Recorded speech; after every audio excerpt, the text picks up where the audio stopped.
Hello everyone. So in this video, we are going to discuss the amendments which are applicable for May 24 और June 24 exams. Okay, May 24 June 24 exams के लिए जो amendments applicable है वो हम लोग इस पर्टिकुलर वीडियो में डिस्कशन करने वाले हैं. ये वीडियो जो है वो CA inter, CMA inter, CA final, CMA final सभी के लिए ये वीडियो एप्लीकेबल है. नो डाउट कुछ अमेंडमेंट्स होंगी जो स्पेसिफिक लेवल को एप्लीकेबल नहीं रहेगा, तो वो अमेंडमेंट्स हम लोग वहां पर डिस्कस करेंगे कि कौन सा अमेंडमेंट आपको एप्लीकेबल है, कौन सा एप्लीकेबल नहीं है. ठीक है, तो अभी से तो आप स्टार्टिंग से पूरा वीडियो देखना शुरू कर दो. ऑलमोस्ट सारे अमेंडमेंट सभी को एप्लीकेबल है, लेकिन कुछ कुछ अमेंडमेंट्स है, कुछ कुछ अमेंडमेंट्स सीए इंटर या फिर सीएमए इंटर को एप्लीकेबल नहीं है. For CA final, CMA final, all the amendments are applicable. ठीक है, all the amendments. So let us start with the first amendment which is from supply chapter. Clarification on taxability of shares held in subsidiary company by holding company. ठीक है, यहाँ पर ये amendment नहीं है, basically clarification. देखो, amendment जो हम लोग अमेंडमेंट अमेंडमेंट बोलते हैं, वो अमेंडमेंट दो टाइप का रहता है. एक तो नोटिफिकेशन आता है एंड एक तो सर्कुलर आता है. अब अगर सर्कुलर आ रहा है तो ये बेसिकली अमेंडमेंट नहीं है, ये नया क्लैरिफिकेशन. ओके, नोटिफिकेशन जब भी आता है, notification amends the law. Okay, notification always amends the law, but circular clarifies the law. Okay, circular का क्या पर्पज है? Circular always tries to clarify the law, उसका इंटरप्रिटेशन आपको समझाने में हेल्प करता है. सो पहला क्लैरिफिकेशन फ्रॉम सप्लाई चैप्टर, हम लोग ये जो अमेंडमेंट शीट कर रहे हैं ये पूरा का पूरा चैप्टर वाइज है. Clarification on taxability of shares held in subsidiary company by holding company. अभी क्या होता है मैं यहाँ पर बता रहा हूँ. समझो एक पेरेंट एंटिटी है यूएस में, एक इंडियन एंटिटी है, ठीक है, जो कि सब्सिडरी है. अभी पेरेंट एंटिटी का फॉर एग्जांपल 70% होल्डिंग इस इंडियन सब्सिडरी में है. ओके, तो यहां पर गवर्नमेंट ने जो स्कीम ऑफ क्लासिफिकेशन निकाला हुआ है, that is service accounting code. तो सर्विस अकाउंटिंग कोड में एक कोड मेंशन था. ओके, उस कोड में लिखा हुआ था कि services by way of holding the shares by any entity outside India, okay, in the company in India, it would be called as service. ठीक है, तो यहाँ पर सर्विस का कैटेगरी दिया गया था. तो यहाँ पर क्या हुआ, बैंगलोर में सबसे पहले क्लाइंट को नोटिस आना शुरू हो गया. ओके, ये पॉइंट बैंगलोर के किसी ऑफिसर ने निकाला. क्या पॉइंट निकाला? पॉइंट ये निकाला कि अगर कोई बाहर का एंटिटी इंडियन एंटिटी में शेयर्स होल्ड कर रहा है, that is parent entity holding company subsidiary में होल्ड कर रहा है, तो यहाँ पर क्या हो रहा है, जो होल्डिंग कंपनी है, ओके, उसको रिटर्न में रिटर्न में कुछ मिलेगा. ओके, तो वो सर्विस प्रोवाइड कर रहा है, तो इसको इम्पोर्ट ऑफ सर्विस मानेंगे एंड जीएसटी लगाएंगे. ऐसा एक ऑफिसर का इंटरप्रिटेशन था. एकदम सिंपल बोला मैंने. मैं यूएस का कंपनी हूँ, ठीक है, इंडियन कंपनी में मैंने शेयर्स को होल्ड किया. Okay, I am having share holding. अब इंडियन एंटिटी उस शेयर होल्डिंग के लिए कुछ पेमेंट करेगा, कुछ पेमेंट करेगा. तो यहाँ पर जो पेमेंट कर रहा है उसको as a import of service ये लोग टैक्स करने जा रहे थे. ओके, तो ट्रेड एंड इंडस्ट्री को गुस्सा आया, बोले कि सर्विस टैक्स में तो ऐसा कुछ भी नहीं था, जीएसटी कौन सा नया है, जीएसटी तो पूरा सर्विस टैक्स से उठा है, तो सर्विस टैक्स में ये सब था ही नहीं, तो अभी क्यों नया नया पॉइंट दिमाग में आ रहा है. तो गवर्नमेंट ने, दैट इज सीबीआईसी ने क्लैरिफाई किया कि such securities held by holding company, ठीक है, held by holding company in subsidiary company is neither goods nor service, क्योंकि ये शेयर्स है. ओके, शेयर्स होल्ड किया हो. पॉइंट समझ में आ रहा है? तो शेयर्स अगर होल्ड किया है तो ये सर्विस है ही नहीं, गुड्स भी नहीं है. तो यहाँ पर इंडियन एंटिटी जो उसको पे कर रहा है वो ऑब्वियसली वो शेयर्स के लिए कुछ अप्रिसिएशन है. मतलब जो प्रॉफिट कमा रहा है इंडियन एंटिटी, वो प्रॉफिट का शेयर मिल रहा है, because the holding entity is the owner of this company. तो यहाँ पर प्रॉफिट के रिपेट्रिएशन पर आप उसको इम्पोर्ट ऑफ सर्विस बोल के टैक्स नहीं लगा सकते. क्लियर है क्या? So securities held by holding company in subsidiary company are neither goods nor service. Further, Purchase or sale of such shares in itself is neither supply of goods or services, thus no GST shall be levied. कोई GST नहीं लगेगा. Second, clarifications regarding taxability of services provided by an office of an organization in one state to office of that organization in another state, both being distinct person. अब यहां पर government ने क्या किया है, जो हेड ऑफिस रहता है, okay, there is one head office always, and एक ब्रांच ऑफिस रहता है. तो ब्रांच ऑफिसर्स के लिए हेड ऑफिसेस कुछ कॉमन सर्विसेज प्रोवाइड करती है, जैसे अकाउंटिंग हो गया, बिलिंग हो गया, पेमेंट करना हो गया. तो ऐसा बहुत सारा सर्विसेज हेड ऑफिस के मेन ऑफिस से होता है. ब्रांच ऑफिस पर ये सब नहीं होता. ब्रांच ऑफिस पर प्योरली बिजनेस का एक्टिविटीज कराया जाएगा. ओके. बाकी का अकाउंटिंग, बिलिंग, पेमेंट, ये सब कहाँ से होएगा? हेड ऑफिस से. तो हेड ऑफिस क्या करता है? हेड ऑफिस समझो कि किसी सीए से सर्विस ले रहा है अकाउंटिंग का. तो हेड ऑफिस को जो सर्विसेज मिल रहा है, वो हेड ऑफिस क्या करेगा? उसका आईटीसी को डिस्ट्रीब्यूट करेगा to the branch office. Point समझ में आ रहा है? ठीक है, एक एग्जांपल डिटेल में देता हूँ. समझो एक चार्टर्ड अकाउंटेंट है, उसने हेड ऑफिस का अकाउंटिंग किया. ओके, हेड ऑफिस का भी किया एंड ब्रांच का भी किया. काम कहाँ पर बैठ के किया? हेड ऑफिस में किया. सीए ने बिल किसके ऊपर बनाया? हेड ऑफिस के ऊपर बिल बनाया. अब गवर्नमेंट क्या बोलता है कि जो हेड ऑफिस है, वो ये सीए के बिल का जो आईटीसी है, उसको डिस्ट्रीब्यूट कर सकता है to the branch offices. Clear है? पर ये डिस्ट्रीब्यूशन करने के लिए क्या होना चाहिए? आईएसडी का नंबर होना चाहिए. तो हेड ऑफिस को क्या लेना पड़ेगा? आईएसडी का रजिस्ट्रेशन लेना पड़ेगा. इस तरीके से हेड ऑफिस क्या कर रहा है? आईटीसी को डिस्ट्रीब्यूट कर रहा है. ओके, तो ये फर्स्ट वाला हो गया. सेकंड ऑप्शन गवर्नमेंट ये दे रहा है कि अगर एचओ के पास आईएसडी का नंबर नहीं है, तो क्या कर सकता है एचओ? जो भी कॉस्ट इनकर हो रहा है यहाँ पर एचओ को, वो कॉस्ट का क्रॉस चार्ज कर सकता है. क्रॉस चार्ज मतलब charging to the recipient. Okay, तो यहाँ पर क्या होएगा? यहाँ पर HO is going to raise invoice on branch office for services taken from chartered account. Okay, तो यहाँ पर एचओ ने एक्सप्रेसली सर्विस प्रोवाइड नहीं किया है, पर फिर भी वो क्रॉस चार्ज करेगा. क्रॉस चार्ज करने का मतलब होता है कि जो भी खर्चा एचओ को हुआ है, वो अपने ब्रांचेस से रिकवर कर रहा है, उसको बोलते हैं cross charge.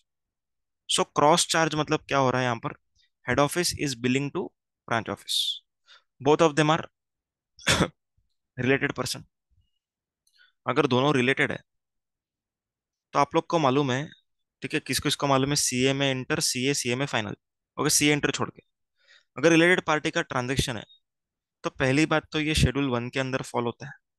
Entry number 2, supply between related person even if there is no consideration. Means if HO does not charge to branch office, then also it will be treated as supply. Why it is treated as supply? Because of schedule 1. If it is treated as supply as per schedule 1, government says it shall be valued as per rule number 28. Are you all getting the point? Rule number 28 के हिसाब से इसका valuation किया जाएगा. Okay, done. आगे, in respect of internally generated services. चलो, let us understand the meaning of internally generated services. Example, एक head office है. हेड ऑफिस ने 10 एम्प्लॉय को हायर किया. ओके, एम्प्लॉयज है, एम्प्लॉयज है, किसी सीए से सर्विस नहीं मिल रहा, एम्प्लॉयज है. अब यहां पर क्या हो रहा है? 10 एम्प्लॉयज काम कर रहे हैं. क्या काम कर रहे हैं? अकाउंटिंग कर रहे हैं एंड बिलिंग कर रहे हैं. अकाउंटिंग एंड बिलिंग दोनों कर रहे हैं. किसके लिए कर रहे हैं? हेड ऑफिस के लिए तो कर ही रहे, एंड ब्रांच ऑफिस के लिए भी कर रहे. दोनों के लिए कर रहे हैं, दोनों के लिए कर रहे हैं. अब यहां पर एचओ चार्ज करेगा. किसको चार्ज करेगा? ब्रांच ऑफिस को. इसको बोलते हैं क्रॉस चार्ज. ओके, जो भी खर्चा एचओ कर रहा है, वो एचओ ब्रांच ऑफिस से रिकवर कर रहा है. तो यहाँ पर क्या बोलते हैं लोग, the cost of salary of employees of HO involved in providing said services to branch office is not mandatory to be included। मतलब जरूरी नहीं है कि एचओ उस एम्प्लॉय के कॉस्ट को ऐड करे। एचओ को जिस तरीके से बिलिंग करना है वैसे वो बिलिंग कर सकता है।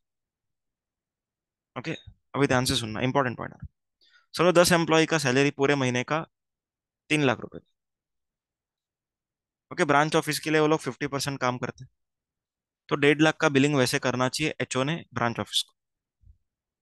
पर रूल नंबर 28 में क्या लिखा हुआ है? रूल नंबर 28 में लिखा हुआ है, if recipient is eligible for full ITC then any value declared in invoice, any value declared in invoice would be deemed to be open market value. तो यहाँ पर 1.5 लाख का वैसे एचओ ने बिलिंग करना चाहिए था ब्रांच ऑफिस पर एचओ अगर चाहे तो इसको 50,000 पे भी बिलिंग कर सकता है, कोई प्रॉब्लम नहीं। ओके, ऐसा कोई रूल नहीं है कि HO has to take into consideration the cost incurred in HO, not required. कुछ भी वैल्यू पर बिलिंग करो चलेगा, लेकिन कुछ भी वैल्यू कब ले सकते हैं? जब भी ब्रांच ऑफिस के जीएसटी को सारा का सारा आईटीसी मिल रहा है। क्लियर है क्या? तो अपना दो अमेंडमेंट हो। Third, retrospective effect of entry number 7 and 8 of schedule 3। Okay, दो एंट्रीज है, entry number 7 and entry number 8। देखिए, सीए इंटर के सिलेबस में सिर्फ एंट्री नंबर 7 है, बाकी के सिलेबस में दोनों एंट्री, सॉरी, बाकी के सिलेबस में दोनों एंट्रीज। ओके, अभी ये जो एंट्रीज था, क्या एंट्री है शेड्यूल 3 का? Supply from non taxable territory to non taxable territory without goods entering into India. मतलब कि अगर समझो कि मैं इंडिया में हूँ, मेरे को ऑर्डर मिला चाइना से, बोलता है कि मेरे को कुछ गुड्स भेजो। मैंने बोला मेरे पास नहीं है, लेकिन आपको मिल जाएगा। तो मैंने दुबई वाले को बोला कि एक काम करो सर, आप दुबई से डायरेक्टली कहाँ पे भेज दो? चाइना में भेज दो। तो यहाँ पर गुड्स का जो सप्लाई है, it is from non taxable territory to non taxable territory without goods entering into India. Government cess ये वाला जो एंट्री है ये कब आया है माना जाएगा? From 1 July. ओके, एक्चुअली में ये बहुत बाद में आया है, लेकिन अब से कब कब से आया माना जाएगा? From 1 July itself, from 1 July itself. तो सर 1 जुलाई से ही ये नोटिस अप्लाई है? यस। पर सर अगर मैंने पहले टैक्स पे कर दिया रहेगा तो? अगर पहले टैक्स पे कर दिया रहेगा तो उसको भूल जाने का। Okay, no refund shall be made of tax which has been collected. Okay, ये समझो एग्जांपल, मेरे को एग्जैक्ट डेट याद नहीं आ रहा है, ये समझो 2019 में आया। ओके, आई थिंक 2019 ही है, 2019 में आया एग्जाम्पल। पर सर 2 साल तक तो हम लोग इसको सप्लाई मान के टैक्स भर रहे थे। गवर्नमेंट बोला टैक्स भर दिया, अब भूल जाओ, अब कोई दूसरा थॉट लेके नहीं आना है। जो भी आपने टैक्स कलेक्ट कर दिया, पे कर दिया, ओके, उसको रिफंड नहीं करेंगे। क्या मानेंगे? आपने कलेक्ट ही नहीं किया। समझ में आया पॉइंट? उसके बाद नेक्स्ट, अमेंडमेंट इन शेड्यूल 3। ठीक है, शेड्यूल 3 का जो एक एंट्री है, एंट्री नंबर 6, इसमें अमेंडमेंट। अभी इसके पहले, अमेंडमेंट के पहले ये एंट्री कैसे रीड होता था, ये हम लोग यहाँ पर देखते हैं। Actionable claims other than lottery betting gambling are not a supply. तो गुड्स का जो डेफिनेशन था, गुड्स का डेफिनेशन गुड्स के डेफिनेशन में actionable claim was the part of definition. Okay, but supply के डेफिनेशन में actionable claim was excluded. Okay, but this exclusion excluded lottery betting and gambling. देखो और एक बार बता रहा हूँ, गुड्स के डेफिनेशन में एक्शनेबल क्लेम्स इंक्लूडेड था, लेकिन सप्लाई के डेफिनेशन में एक्शनेबल क्लेम्स एक्सक्लूडेड था। बट ये एक्सक्लूजन जो था वो लॉटरी बेटिंग गैम्बलिंग को छोड़ के था। In simple words, lottery betting gambling was taxable. Lottery betting gambling was taxable. लेकिन अभी गवर्नमेंट ने क्या अमेंडमेंट लाया, गवर्नमेंट ने बोला लॉटरी बेटिंग गैम्बलिंग को साइड पे करते हैं एंड डेफिनेशन को थोड़ा सा और ब्रॉड बनाते हैं, एक्सक्लूजन को और थोड़ा सा ब्रॉड बनाते हैं। तो यहां पर गवर्नमेंट ने बोला specific actionable claims would be treated as supply. Specific actionable claims would be treated as supply. Now let us understand the meaning of specific actionable claim. Specified actionable claim. Specified actionable claims are 6 items. ठीक है, नीचे discussion किया रहेगा। Specified actionable claims में 6 points आता है। Lottery, betting, gambling, ये तो 3 पहले से ही था। उसके बाद आ रहा है सबसे important, horse racing, then casino, and last is online money gaming. Online money gaming. Clear है क्या? ये तीन और ऐड हो चुका है। ठीक है, ये तीन और ऐड हो चुका है। सो लॉटरी, बेटिंग, गैम्बलिंग तो पहले से ही था, लेकिन उसको हटा के फिर ये 6 को लिख दिया स्पेसिफाइड एक्शनेबल क्लेम। तो now totally there are 6 actionable claims which are supply. कौन से? लॉटरी, बेटिंग, गैम्बलिंग तो है ही। हॉर्स रेसिंग, ओके, घोड़े का रेस। कैसीनो, कैसीनो में क्या होता है, आप लोग कॉइन्स को जमा करते हो बाय पेइंग मनी, एंड फिर आप लोग बेट लगाते हो कि ये वाला नंबर घुमाएंगे तो आएगा। सो जो भी नंबर आएगा तो आपको पूरा पैसा मिलेगा। तो यहाँ पर जितना भी वैल्यू से आपने कॉइन्स को खरीदा है, that value would be treated as supply. Online money gaming, the example is Dream Eleven, okay, Rummy Circle, Junglee Rummy, whatever. Okay, उसमें क्या होता है, सब लोग मिलके पैसा लगाते हैं, एंड फिर 2-4 लोग जीतते हैं तो वो 2-4 लोग को पैसा डिस्ट्रीब्यूट किया जाता है। सो online money gaming is a specified actionable claim. इसका वैल्यूएशन कैसे होएगा, ये हम लोग वैल्यूएशन के चैप्टर में पढ़ने वाले हैं। ओके, अमेंडमेंट लेक्चर में ही पढ़ेंगे। आया है समझ में? क्लियर है?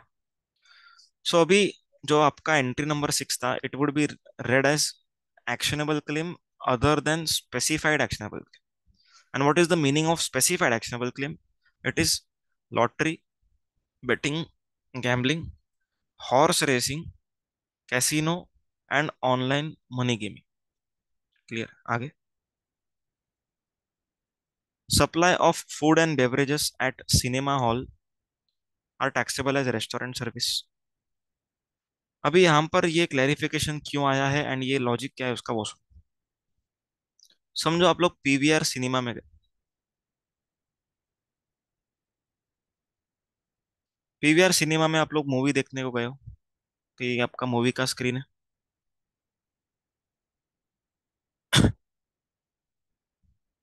एंड ये पूरा theatre.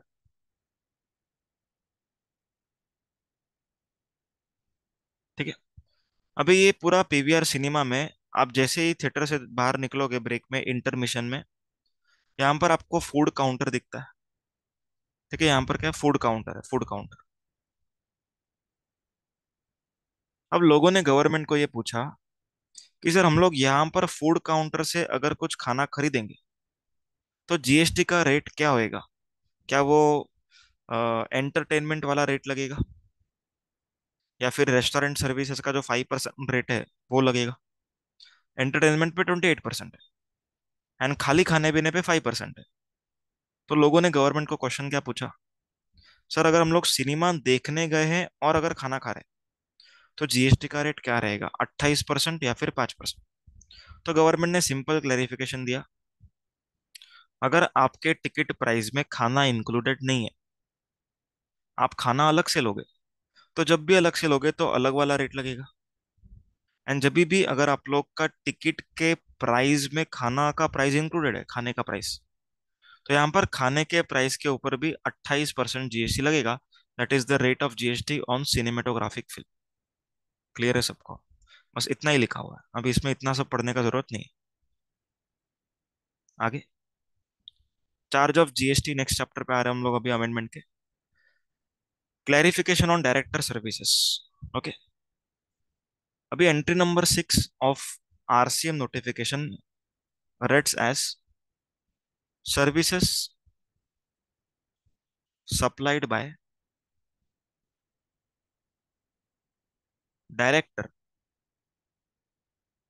To company would be taxable under RCM. मतलब डायरेक्टर जो भी सर्विस दे रहा है किसको दे रहा है?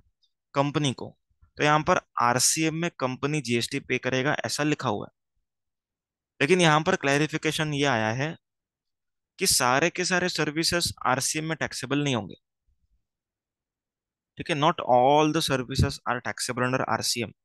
जो भी सर्विसेज डायरेक्टर प्राइवेट और पर्सनल कैपेसिटी में दे रहा है, ओके, जैसे कंपनी का जो हेड ऑफिस है वो जगह डायरेक्टर ने कंपनी को रेंट पे दी। So director is providing rental services to company. तो government says since director is providing rental services, it means they are not actually the director service, but they are services provided by director. So it would not be taxable under RCM. Okay, RCM में tax नहीं लगेगा। RCM में कौन सी service पे tax लगेगा? जो director के capacity में दिए जाते हैं, जैसे attending board meeting, okay, guiding the company on some policies. तो ये सब सर्विसेज के ऊपर आरसीएम लगेगा। लेकिन पर्सनल कैपेसिटी में जो सर्विसेज दिया है उसके ऊपर कोई आरसीएम नहीं आएगा। Next, time limit to opt for RCM और FCM option by GTA. Okay, आप लोग को मालूम है जीटीए के पास दो ऑप्शन रहता है। Okay, 5% without ITC, 12% full ITC, and एक आरसीएम का ऑप्शन रहता है। ठीक है, ये दोनों तो एफसीएम ऑप्शन है। टोटल ऑप्शंस क्या है देखो, एफसीएम एंड आरसीएम। एफसीएम के अंदर further two 12% with ITC, 5% without ITC, and RCM वाले में recipient is going to pay 5% under RCM. Supplier is not eligible for ITC, but recipient is eligible for full ITC. ठीक है, तो ये option है। तो गवर्नमेंट सेज एफसीएम ऑप्शन या तो आरसीएम ऑप्शन, इनमें से जो भी आपको ऑप्शन चूज करना है वो कब तक करना है? तो answer is before the expiry of 45 days from date of applying for GST number, और within 1 month from date of obtaining registration whichever is later. का मतलब अगर आप लोगों ने अप्लाई कर दिया जीएसटी नंबर के लिए तो 45 days के अंदर ऑप्ट कर लो, या तो फिर आपको नंबर मिल गया तो उसके 1 महीने में ऑप्ट कर दो, विच एवर इज लेटर। चलो आगे, 9(5) ये सेक्शन में अमेंडमेंट है। ओके, सेक्शन नंबर 9(5) में पैसेंजर ट्रांसपोर्टेशन में अमेंडमेंट है। तो खाली मैं पैसेंजर ट्रांसपोर्टेशन पूरा वापस से बता रहा हूँ।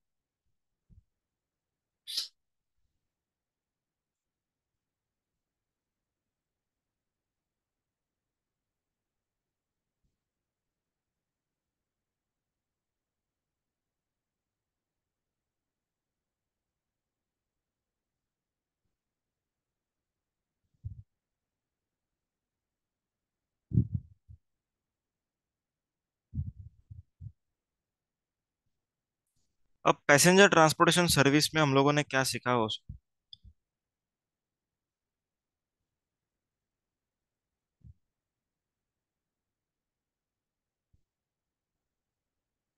पैसेंजर ट्रांसपोर्टेशन में हम लोगों ने देखा था तीन पार्टी है। ओके, यहाँ पर ओला का ड्राइवर है।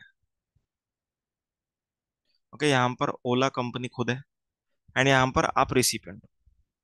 सो driver is basically service provider, you are recipient, and Ola is e commerce operator. तो यहाँ पर जो ड्राइवर चार्ज कर रहा है आपसे उसके ऊपर जीएसटी किसने गवर्नमेंट को पे करना है?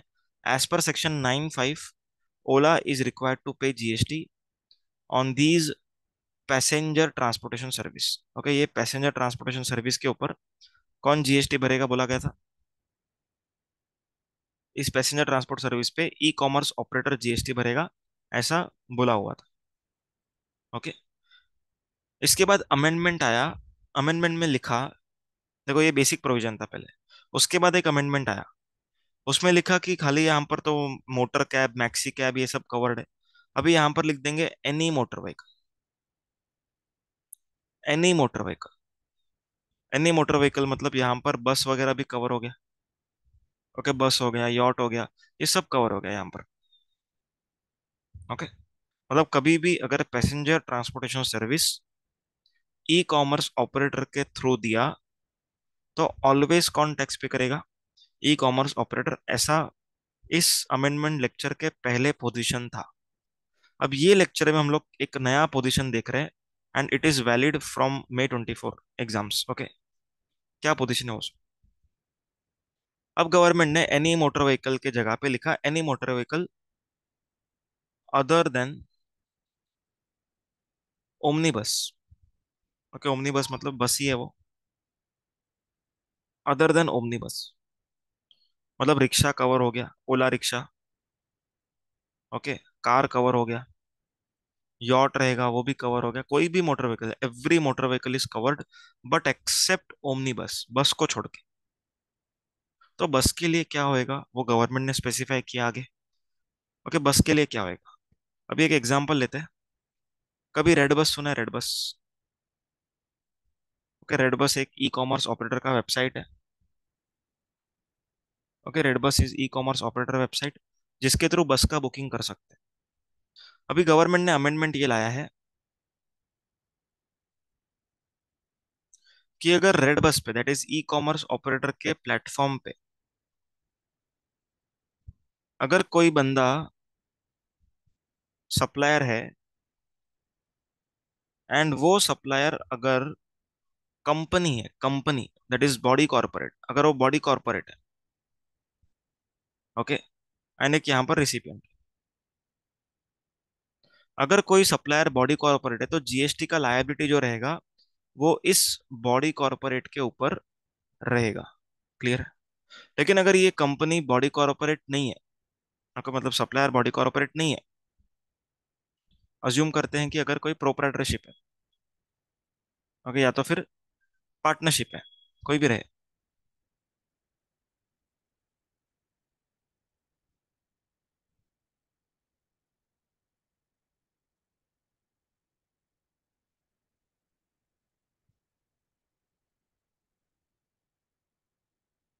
सिस्टम ही हैंग हो गया, एक सेकंड। हाँ, अगर सप्लायर कंपनी रहेगा तो कौन जीएसटी भरेगा, ये डिस्कस किया हम लोगों ने, कंपनी भरेगा। लेकिन अगर supplier is other than company, if supplier is other than company, then government says GST will be payable by e-commerce operator.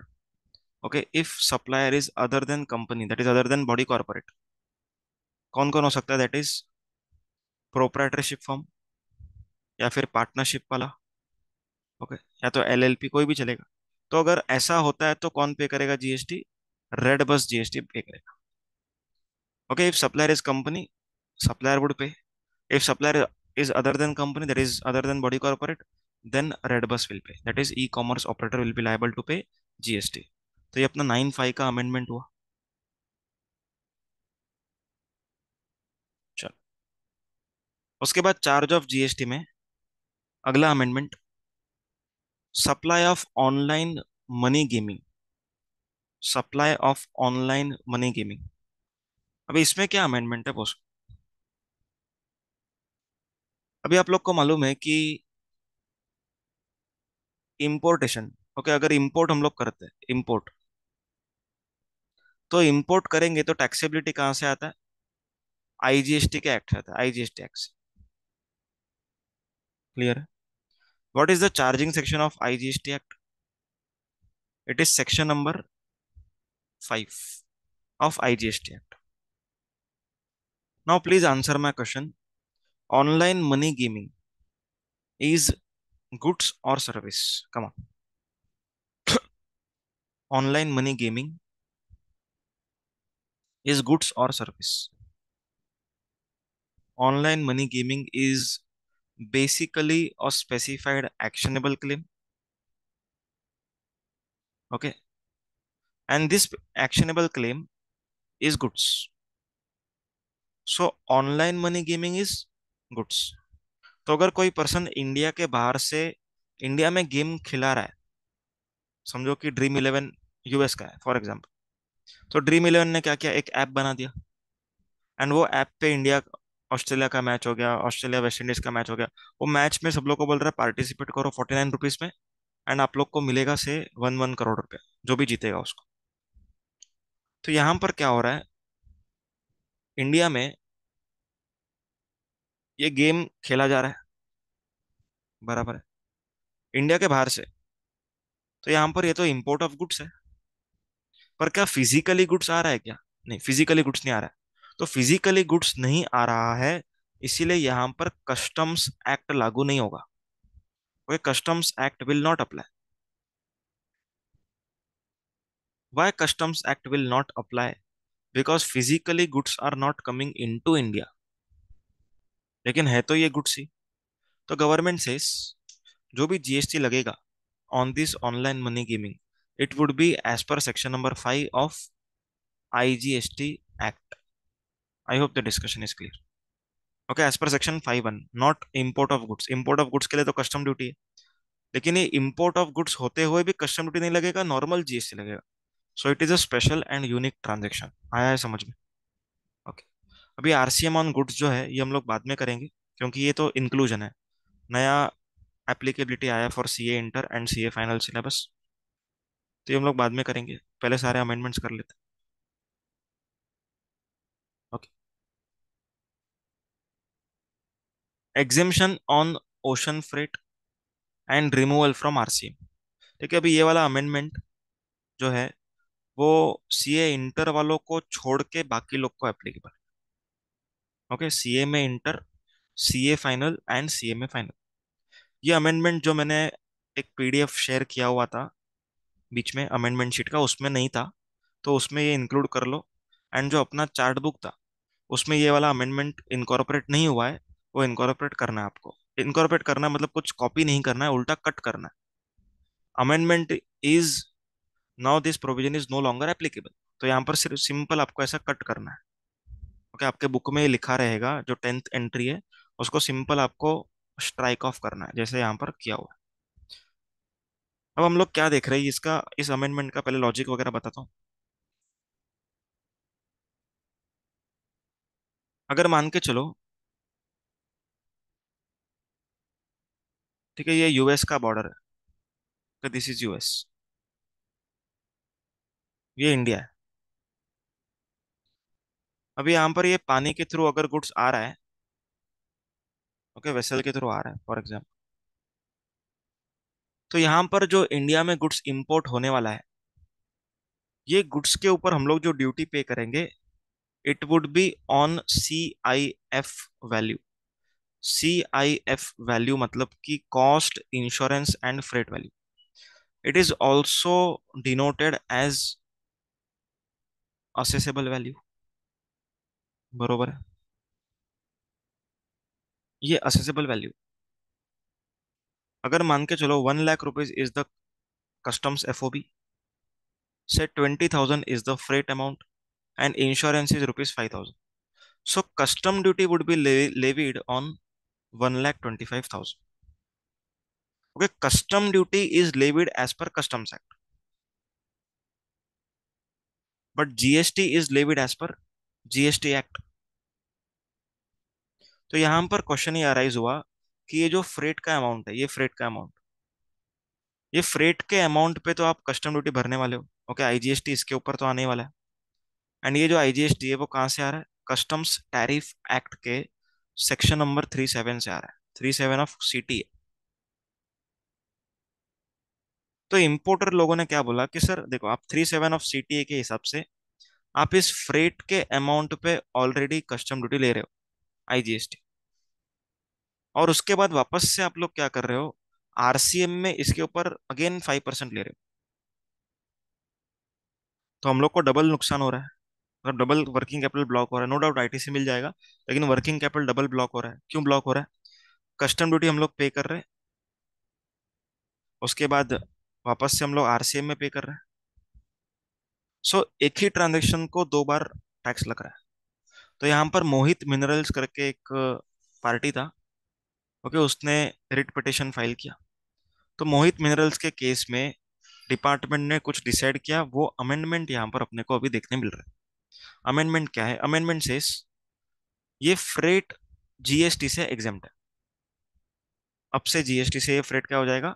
Exempt हो जाएगा। सो इंपोर्टेशन वाला जो फ्रेट है वो एग्जेम्प्ट हो गया, एक्सपोर्ट वाला जो फ्रेट है वो टैक्सेबल हो गया। ध्यान से everyone, export freight was earlier exempt. देखो मैं पहले का प्रोविजन यहाँ पर लिख रहा हूँ, बहुत ही इंपॉर्टेंट चीजें हैं। अगर आप एक्सपोर्ट कर रहे हो, एक्सपोर्ट, तो कुछ फ्रेट लगता है। So export freight was earlier, earlier मतलब 30 सितंबर 2023 के पहले, earlier it was exempt, but now it is taxable. Import freight,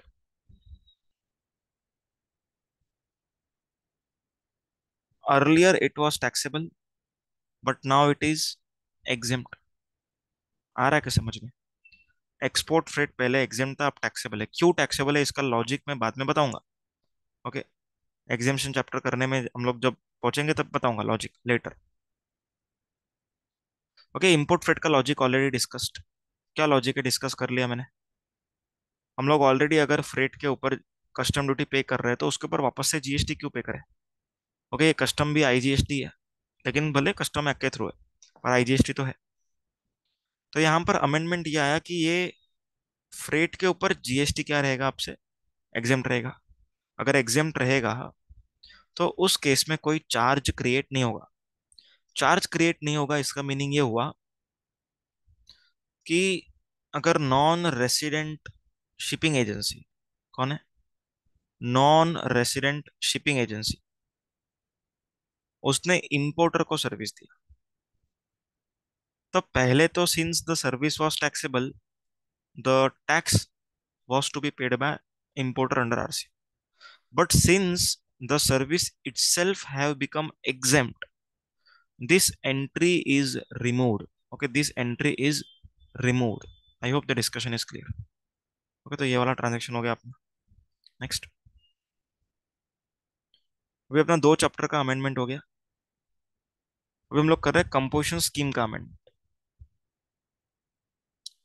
enhancing the scope of traders through eco under notification number 28/2023। देखो, अब पहले का प्रोविजन बता रहा हूँ। पहले प्रोविजन क्या था? जो भी पर्सन को ई कॉमर्स ऑपरेटर के थ्रू, ओके, जिस भी पर्सन को ई कॉमर्स के ऑपरेटर के थ्रू गुड्स बेचना है या तो सर्विस देना, ओके, उसको रजिस्टर, सॉरी, उसको कंपोजिशन स्कीम नहीं मिलेगा। कंपोजिशन स्कीम क्या होगा? नहीं मिलेगा। लेकिन अभी अमेंडमेंट ये आया है कि ई कॉमर्स ऑपरेटर के थ्रू अगर सर्विस दिया तो कंपोजिशन स्कीम नहीं मिलेगा। मतलब अगर गुड्स दिया तो कंपोजिशन स्कीम मिलेगा, लेकिन ये मिलने के लिए कुछ कंडीशन से वो फुलफिल करना पड़ेगा। आ रहा है पॉइंट समझ में?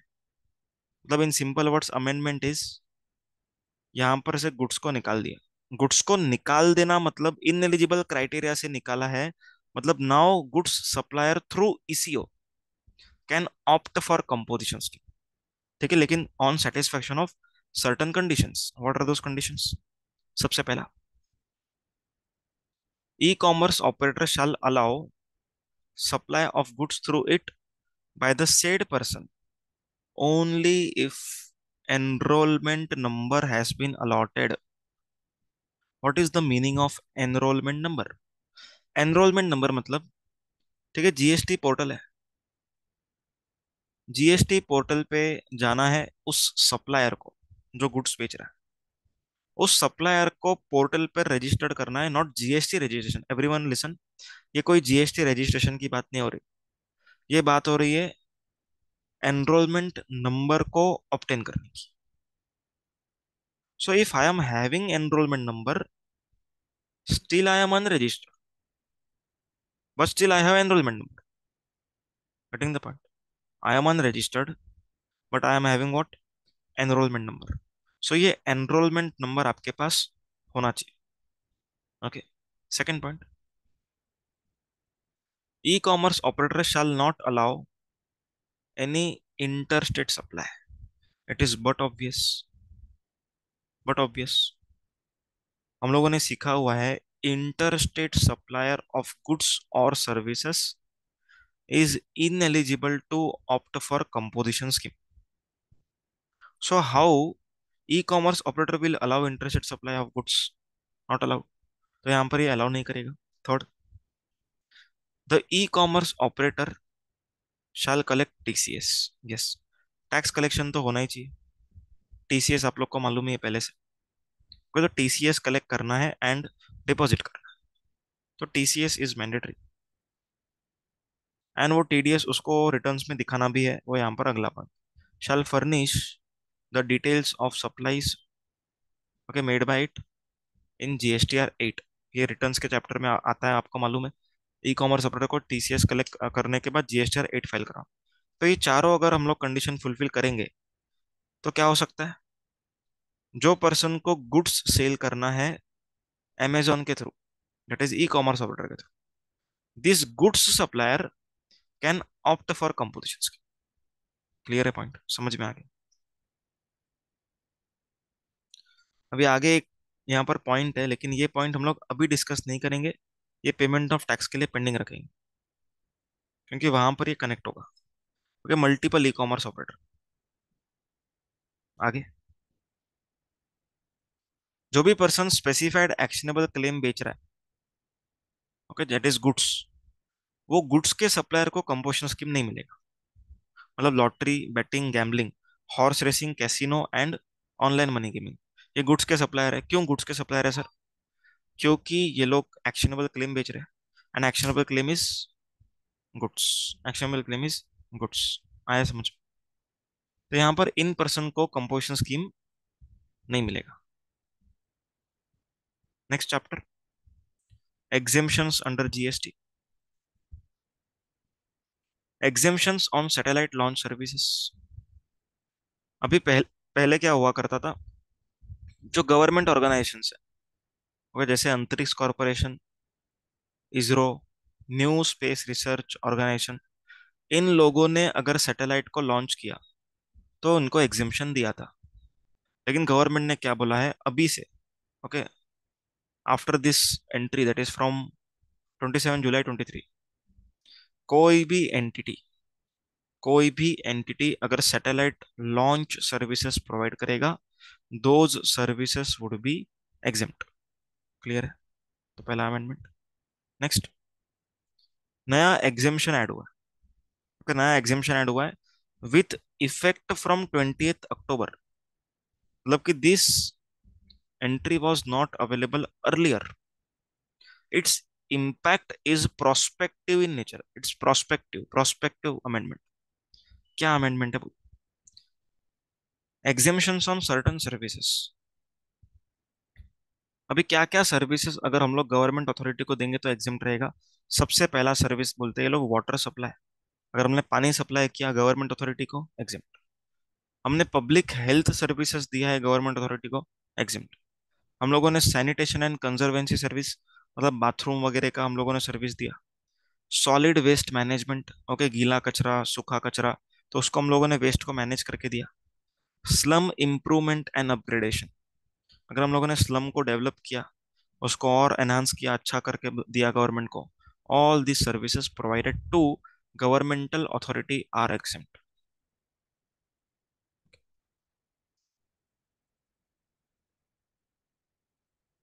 चलो अभी आगे। अभी यहाँ पर ये थोड़ा मिस्टेक हुआ है, एग्जेम्पशंस रिमूव्ड ऐसा लिखो इसको, exemptions removed on services provided by Indian railways. Okay, अभी इंडियन रेलवेज जो सर्विसेज प्रोवाइड करते हैं, ओके, उसमें टैक्सेबिलिटी तो जो एग्जेम्पशन जो पहले भी थे, ओके, वो एग्जेम्पशन ऐसे ही है। लेकिन जो एग्जेम्पशंस इंडियन रेलवेज को थे, okay, as a supplier who is government, okay, Ministry of Railways, everyone, Ministry of railways.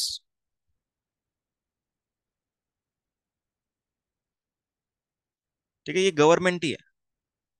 Ministry of railways मतलब यहां पर ब्रैकेट में लिखते हैं लोग Indian railways. So Indian railways का जो सर्विसेज था उसमें कई कई जगह पे एग्जेम्पशंस थे। ठीक है, जो एसी वाला था वो तो वैसा ही है, AC non AC sleeper class, वो सब एग्जेम्पशंस वैसे ही है। ओके, स्पेसिफाइड गुड्स को लेके गए, वो सब एग्जेम्पशन वैसे ही है। लेकिन इसका जो टैक्सेबिलिटी था वो आरसीएम में था। एवरीवन, इसका टैक्सेबिलिटी कैसे था, आरसीएम में था। क्यों आरसीएम में, क्योंकि गवर्नमेंट है। तो जिधर भी टैक्स लगेगा तो गवर्नमेंट सर्विसेज में क्या होता है, आरसीएम में टैक्स भरना पड़ता है। तो अभी आरसीएम से इसको हटा दिया है, मतलब कि government that is ministry of Indian railways will charge GST, will charge GST.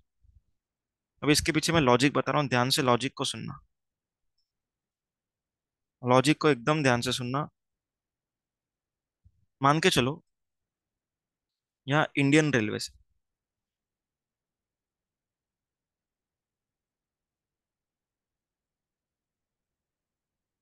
Okay, एक बिजनेस एंटिटी है।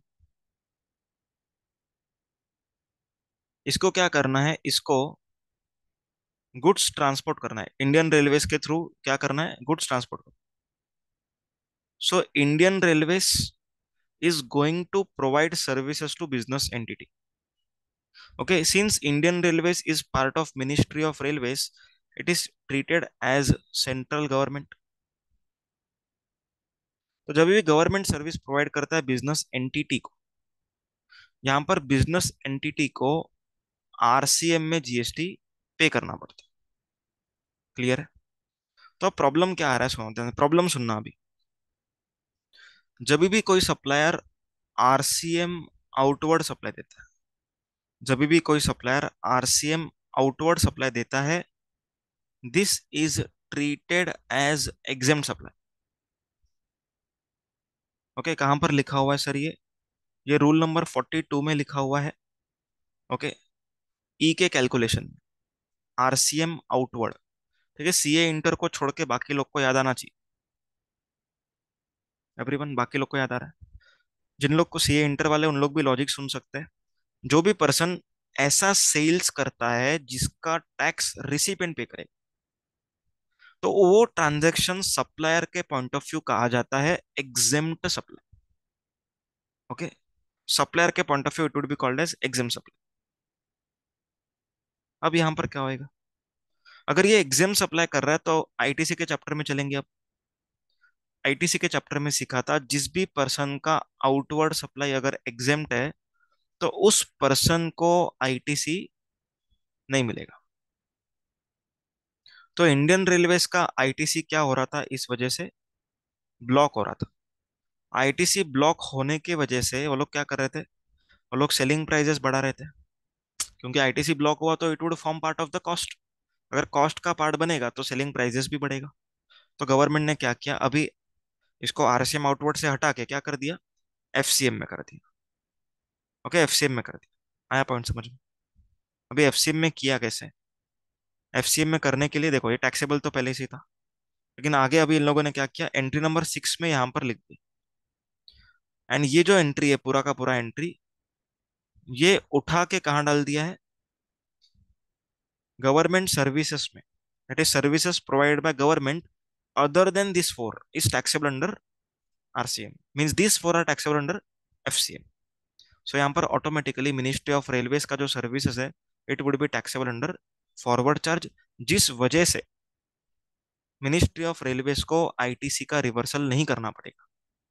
लॉजिक समझा क्या अमेंडमेंट का, is the logic very clear. देखो, लॉजिक से ही तो बनता है लॉ, लॉ नहीं तो लॉजिक की कुछ मतलब ही नहीं। क्योंकि लॉजिक तो होना ही चाहिए तो ही लॉ बनेगा। तो यहाँ पर मिनिस्ट्री ऑफ रेलवेज का सब सर्विसेज टैक्सेबल किया है। नो डाउट जो एग्जेम्पशन एसी, अपना नॉन एसी, स्लीपर क्लास, इन सबको है वो ऐसे ही है। तो ये सब एंट्रीज वही लिखा हुआ है। ओके, तो ये मैं वापस वापस रिपीट नहीं कर रहा। ये आरसीएम का एंट्री है। ओके, इसको 5 नहीं, सॉरी 6 नहीं, इसको 5 करो। सबको समझ में आया। तो यहाँ तक एग्जिम्शन का अमेंडमेंट कवर हो गया। अभी टाइम ऑफ सप्लाई,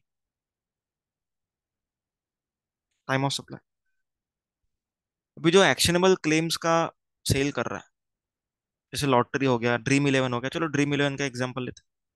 अभी समझो ड्रीम इलेवन है, इसका ट्रांजैक्शन मॉडल कैसे रहता है मैं बताता हूँ। इन लोग का एक वेबसाइट रहता है जिससे ऐप डाउनलोड कर सकते हो, प्ले स्टोर पे नहीं मिलेगा।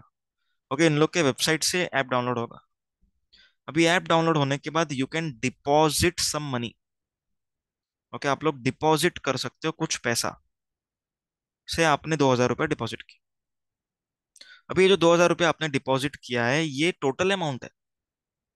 अभी इसमें से आपको गेम खेलनी है। अभी समझो एक गेम खेलने के लिए आपको 49 रुपीज इस वॉलेट से यूज करना पड़ेगा। So you utilise 49 rupees from this 2,000। Now question arises, GST किस अमाउंट पे एप्लीकेबल रहेगा, 2,000 पे या तो 49 पे। Government says the time of supply of such actionable claims would be at the time of receipt of such amount. So 2,000 रुपये जैसे ही हमने ड्रीम इलेवन को पे किया, Dream Eleven is liable to pay GST to the government. Clear है क्या? Dream Eleven will not wait कि कब ये 2,000 रुपये यूज होगा, नहीं। जैसे आपने डिपॉजिट किया, जीएसटी ड्रीम इलेवन को भरना पड़ेगा। आया है समझ में? चलो।